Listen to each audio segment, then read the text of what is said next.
সাদিয়া জাহান পুবা। সেই ২০০৫ সাল থেকে মডেলিংয়ের মাধ্যমে অভিনয় জগতে প্রবেশ করেন। তারপর বিজ্ঞাপন, টেলিফিল্ম এবং নাটকে অভিনয়ের মাধ্যমে বেশ আলোচনায় চলে আসেন তিনি। জনপ্রিয়তার তুঙ্গে থাকা অবস্থায় হঠাৎ করে ছন্দপতন। ব্যক্তি জীবনে অনাকাঙ্ক্ষিত এক ঘটনার সাক্ষী হয়েছেন তিনি। এরপর অনেকটা সময় পর্দার আড়ালে ছিলেন এই অভিনেত্রী। তবে সবকিছুকে পেছনে ফেলে ফের পর্দায় ফেরেন, কাজ দিয়ে সারিয়ে তুলেছেন অতীতের সেই ক্ষত।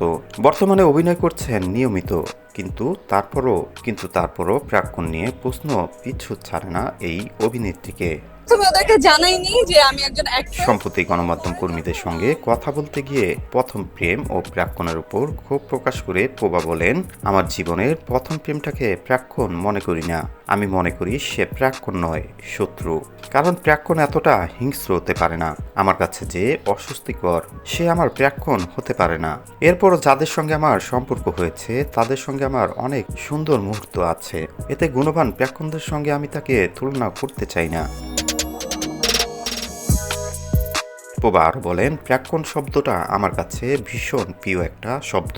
যে মানুষটার সঙ্গে খারাপ ঘটনা ঘটেছে বলেই তো সম্পর্কটা শেষ হয়েছে। তার সঙ্গে সুন্দর ঘটনাও কিন্তু আছে।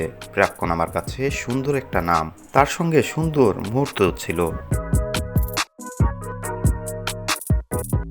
অভিনেত্রী আরও জানান, তার জীবনে প্রেম কয়েকবার এসেছে। তবে সম্পর্কের একটা সময় মনে হয়েছে হয়তো জীবন একসঙ্গে কাটিয়ে দেওয়া সম্ভব না দুজনের। তখন হয়তো আবার একসঙ্গে থাকা হয়নি।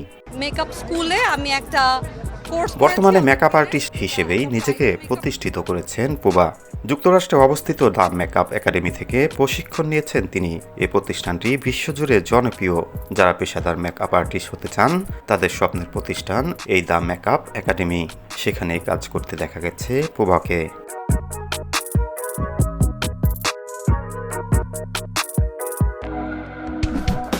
মিডিয়া গুঞ্জন, enjoy your life with entertainment.